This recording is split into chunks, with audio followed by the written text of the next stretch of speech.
ನಮಸ್ಕಾರ, ನಾನು ದೀಕ್ಷಾ ಬಂಗೇರ. ಆಸ್ತ್ರಾ ಗ್ರೂಪ್ ಮತ್ತು digital planet presents prime time ನ್ಯೂಸ್ಗೆ ಸ್ವಾಗತ. Powered by Malabar golden diamonds, forks wagon Mangaluru. ಇದೀಗ ಸುದ್ದಿಯ ವಿವರ. ಧಾರ್ಮಿಕ ಕಾರ್ಯಕ್ರಮಗಳು ಅತ್ಯಂತ ಸೂಕ್ಷ್ಮ ವಿಷಯವಾಗಿದ್ದು, ಗಣೇಶೋತ್ಸವದ ಕಾರ್ಯಕ್ರಮಗಳು ನಡೆಯುವಾಗ ಏಕಾಏಕಿ ಕಾರ್ಯಕ್ರಮ ನಿಲ್ಲಿಸುವುದು ಸರಿಯಾದ ಕ್ರಮವಲ್ಲ. ರಾತ್ರಿ 10 ಗಂಟೆಯ ಬಳಿಕ ಮೈಕ್ ಬಳಸುತ್ತಿರುವ ಕಾರ್ಯಕ್ರಮ ಸಂಘಟಕರಿಗೆ ಮನವರಿಕೆ ಮಾಡಿ ಕಾನೂನು ಪ್ರಕಾರವೇ ಕಾರ್ಯಕ್ರಮ ನಡೆಸಲು ಅವಕಾಶ ನೀಡಿ. ಆದರೆ ಕಾನೂನು ಪಾಲನೆಯ ನೆಪದಲ್ಲಿ ಜನರಲ್ಲಿ ಗೊಂದಲ ಮಾಡಬೇಡಿ ಎಂದು ಬಂಟ್ವಾಳ ಶಾಸಕ ರಾಜೇಶ್ ನಾಯಕ್ ಉಳ್ಳಿಪಾಡಿ ಗುತ್ತು ಪೊಲೀಸ್ ಅಧಿಕಾರಿಗಳಿಗೆ ಸೂಚನೆಯನ್ನ ನೀಡಿದರು. ಬಿಸಿ ರೋಡ್ನ ತಾಲೂಕು ಪಂಚಾಯತ್ ಸಭಾಂಗಣದಲ್ಲಿ ನಡೆದ ತ್ರೈಮಾಸಿಕ ಕೆಡಿಪಿ ಸಭೆಯ ಅಧ್ಯಕ್ಷತೆ ವಹಿಸಿ ಮಾತನಾಡಿದ ಅವರು, ಬಂಟ್ವಾಳ ನಗರ ಹಾಗೂ ಗ್ರಾಮಾಂತರ ಪೊಲೀಸ್ ಠಾಣೆಯ ಪೊಲೀಸ್ ವೃತ್ತ ನಿರೀಕ್ಷಕರಾದ ಅನಂತ ಪದ್ಮನಾಭ ಹಾಗೂ ಶಿವಪ್ರಕಾಶ್ ಅವರಿಗೆ ಸೂಚನೆ ನೀಡಿದ್ದ ಶಾಸಕರು, ಕಾನೂನು ಪಾಲನೆಗೆ ನಮ್ಮದು ವಿರೋಧ ಇಲ್ಲ. ಆದರೆ ದಕ್ಷಿಣ ಕನ್ನಡ ಜಿಲ್ಲೆಯಲ್ಲಿ ಅತಿ ಹೆಚ್ಚು ಆರ್ಥಿಕ ವಹಿವಾಟು ನಡೆಯುವುದು ಧಾರ್ಮಿಕ ಕಾರ್ಯಕ್ರಮಗಳ ಮೂಲಕ. ರಾತ್ರಿ 12 ಗಂಟೆಯವರೆಗೆ ಮೈಕ್ ಬಳಸಬಹುದು ಎನ್ನುವುದು ಕಾನೂನಿನಲ್ಲಿಯೇ ಇದೆ. ಮೇಲಾಧಿಕಾರಿಗಳು ಸೂಚನೆ ನೀಡಿದ್ರು, ಇಲ್ಲಿ ಕೆಲಸ ಮಾಡುವ ಅಧಿಕಾರಿಗಳು ಅಲ್ಲಿನ ಪರಿಸ್ಥಿತಿಯನ್ನ ಅವಲೋಕಿಸಿಕೊಂಡು ಶಾಂತಿ ಸುವ್ಯವಸ್ಥೆಯನ್ನ ಕಾಪಾಡಬೇಕು ಎಂದು ಪೊಲೀಸ್ ಅಧಿಕಾರಿಗಳಿಗೆ ತಿಳಿ ಹೇಳಿದ್ರು. ಹಲವು ಸಮಯಗಳ ಬಳಿಕ ತ್ರೈಮಾಸಿಕ ಕೆಡಿಪಿ ಸಭೆ ನಡೆಯುತ್ತಿದ್ದರೂ ತಹಶೀಲ್ದಾರ್, ಪೊಲೀಸ್ ಇಲಾಖೆ, ಸರ್ವೆ ಇಲಾಖೆ, ಶಿಕ್ಷಣ ಇಲಾಖೆ ಅಧಿಕಾರಿಗಳು ಸಭೆಗೆ ಗೈರು ಹಾಜರಾಗಿರುವ ಬಗ್ಗೆ ಶಾಸಕ ರಾಜೇಶ್ ನಾಯ್ಕ್ ಹಾಗೂ ಕೆಡಿಪಿಯ ನಾಮನಿರ್ದೇಶಿತ ಸದಸ್ಯರು ತೀವ್ರ ಅಸಮಾಧಾನ ವ್ಯಕ್ತಪಡಿಸಿದರು. ಮೇಲಾಧಿಕಾರಿಗಳು ಸಭೆಗೆ ಗೈರಾದರೆ ಅವರ ಪರವಾಗಿ ಅಧೀನ ಅಧಿಕಾರಿಗಳನ್ನಾದರೂ ಕಳುಹಿಸಬೇಕು. ಸಭೆಯ ಬಗ್ಗೆ ಅಧಿಕಾರಿಗಳಲ್ಲಿ ಅಸಡ್ಡೆ ಇರುವುದರಿಂದ ಸಭೆಗೆ ಬಂದಿಲ್ಲ. ಇಂತಹ ಅಧಿಕಾರಿಗಳು ಜನರ ಸಮಸ್ಯೆಗೆ ಹೇಗೆ ಸ್ಪಂದಿಸುತ್ತಾರೆ ಎಂದು ಸದಸ್ಯರು ಆಕ್ರೋಶವನ್ನ ವ್ಯಕ್ತಪಡಿಸಿದರು. ಮನೆ ಕಟ್ಟಿ ಕುಳಿತ ಫಲಾನುಭವಿಗಳಿಗೆ 94C, 94CC ಹಕ್ಕುಪತ್ರ ನೀಡಲು ಏನು ಸಮಸ್ಯೆ ಎಂದು ಸದಸ್ಯ ಮೊಹಮ್ಮದ್ ನಂದಾವರ ಪ್ರಶ್ನಿಸಿದರು. ಉಪ ತಹಶೀಲ್ದಾರ್ ನವೀನ್ ಪೆಂಜನಪದವು ಪ್ರತಿಕ್ರಿಯಿಸಿ, ಅರಣ್ಯ, ಸರ್ಕಾರಿ ಜಮೀನು ಅಳತೆಯಲ್ಲಿ ಸಮಸ್ಯೆ ಇರುವ ಕಡತಗಳನ್ನು ಮಾತ್ರ ಬಾಕಿ ಇಡಲಾಗಿದೆ ಎಂದು ತಿಳಿಸಿದರು. ಸಣ್ಣಪುಟ್ಟ ಕಾರಣಗಳಿಗೆ ಕಡತಗಳನ್ನು ಬಾಕಿಯಿಡಬೇಡಿ. 94C, 94CC ಹಕ್ಕುಪತ್ರಗಳನ್ನು ತಕ್ಷಣ ಕೊಟ್ಟು ಬಿಡಿ ಎಂದು ಶಾಸಕ ರಾಜೇಶ್ ನಾಯ್ಕ್ ಅವರು ಸೂಚನೆ ನೀಡಿದರು. ಲೋಕೋಪಯೋಗಿ ಇಲಾಖೆಯ ರಸ್ತೆಗಳು ಮಳೆಗೆ ಹಾನಿಯಾಗಿದ್ದು, ಸಭೆಯಲ್ಲಿ ಮಾಹಿತಿ ನೀಡಲು ಜವಾಬ್ದಾರಿಯುತ ಅಧಿಕಾರಿಗಳು ಭಾಗವಹಿಸುವಂತೆ ಶಾಸಕ ರಾಜೇಶ್ ನಾಯ್ಕ್ ಅವರು ಸೂಚಿಸಿದರು.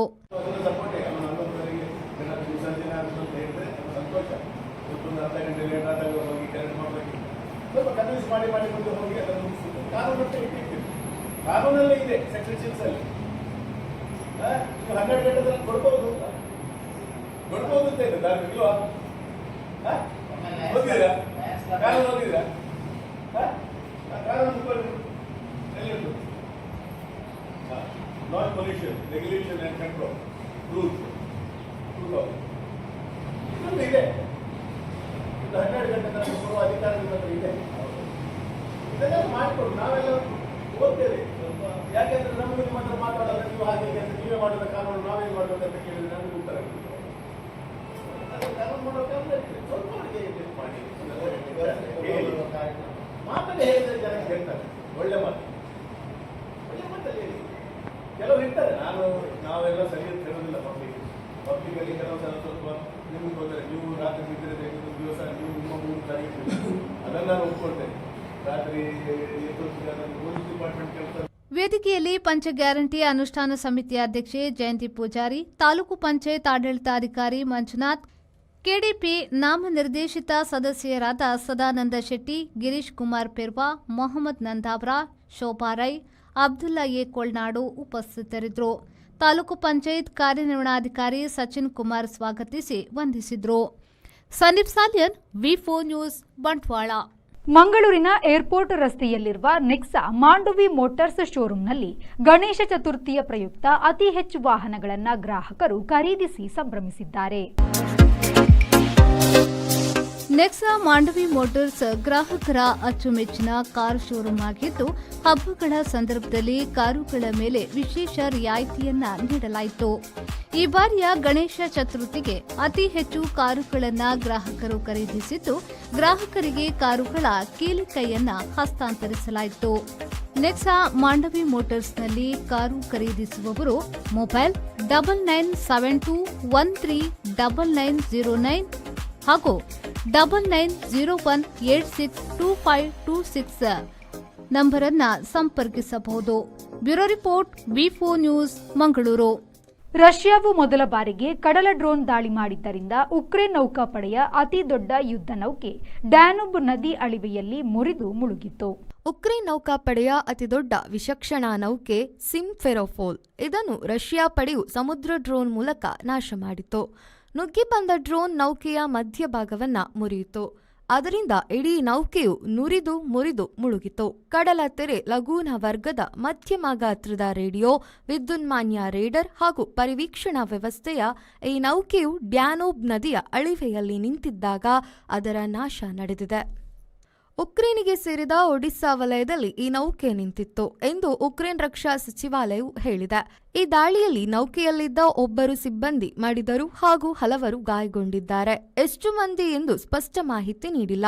ಒಂದಿಬ್ಬರು ನಾಪತ್ತೆಯಾಗಿದ್ದು ಅವರಿಗಾಗಿ ಹುಡುಕಾಟ ನಡೆದಿದೆ. 2014ರಲ್ಲಿ ಸೇರ್ಪಡೆಯಾದ ಸಿಮ್ಫೆರೋಪೋಲ್ ಉಕ್ರೇನ್ ನೌಕಾಪಡೆಯ ಅತಿದೊಡ್ಡ ಹಡಗಾಗಿತ್ತು. ಬಿಹಾರದ ಪಾಟ್ನಾದಲ್ಲಿ ಪ್ರಧಾನಿ ಮೋದಿಯವರ ಬಗೆಗಿನ ಕೆಟ್ಟ ಮಾತಿನ ಸಂಬಂಧವಾಗಿ ಕಾಂಗ್ರೆಸ್ ಮತ್ತು ಬಿಜೆಪಿ ಕಾರ್ಯಕರ್ತರು ಅವರವರ ಪಕ್ಷಗಳ ಬಾವುಟಗಳಿಂದ ಬಡಿದಾಡಿಕೊಂಡರು.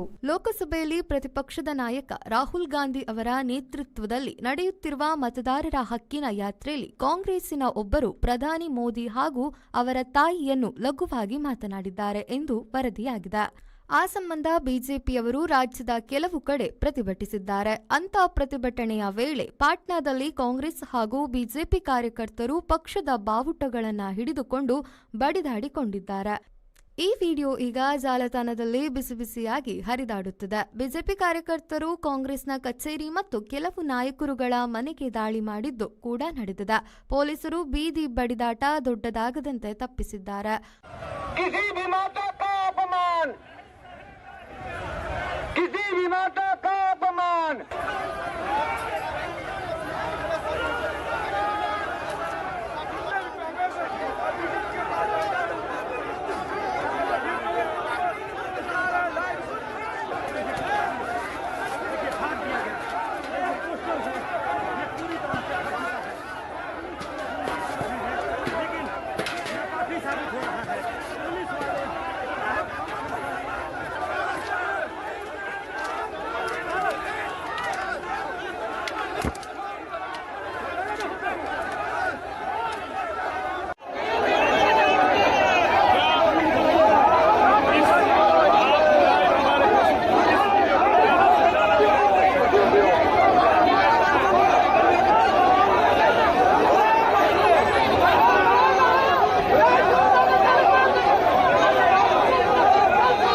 ಬ್ಯೂರೋ ರಿಪೋರ್ಟ್ ವಿ4 ನ್ಯೂಸ್ ಪಾಟ್ನಾ.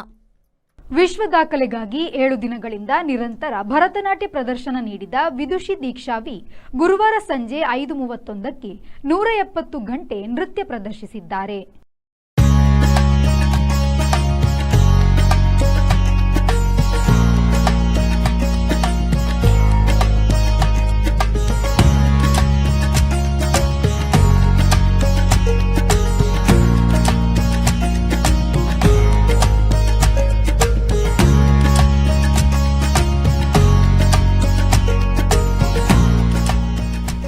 ಆಗಸ್ಟ್ 21ರಂದು ಅಪರಾಹ್ನ 3:30ಕ್ಕೆ ನೃತ್ಯ ಪ್ರದರ್ಶನ ಆರಂಭವಾಗಿದ್ದು 9 ದಿನಗಳಲ್ಲಿ 216 ಗಂಟೆ ಪೂರ್ಣಗೊಳಿಸುವ ಗುರಿ ದೀಕ್ಷಾರದ್ದು. ಅವರ 170 ಗಂಟೆಗಳ ಪ್ರದರ್ಶನ ಪೂರ್ಣಗೊಳ್ಳುತ್ತಿದ್ದಂತೆಯೇ golden book of world record ಮುಖ್ಯಸ್ಥ ಮನೀಶ್ ವಿಷ್ಣೋಯ್ ಅವರು ಘೋಷಿಸಿದ್ರು. ಬಳಿಕ ಹಲವಾರು ಮಂದಿ ಗಣ್ಯರು ಅಭಿನಂದಿಸಿದ್ರು. What she is targeting. But at present, I can say one thing with very confident that she has created the history and now is the new world record holder.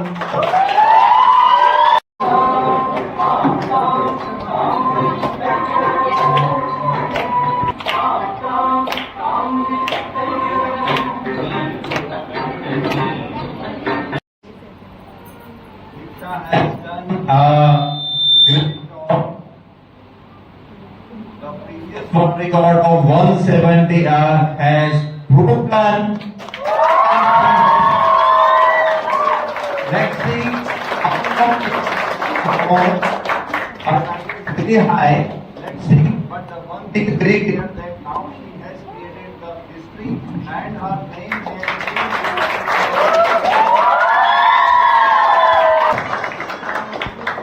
everybody who is presenting here, everybody has the rule because of the motivation only she can perform. One thing I will say, her expressions are extraordinary. Namaskar, this is Dr. Manish Vishnoi. I am Asia Head World Records. Today I am here to witness a history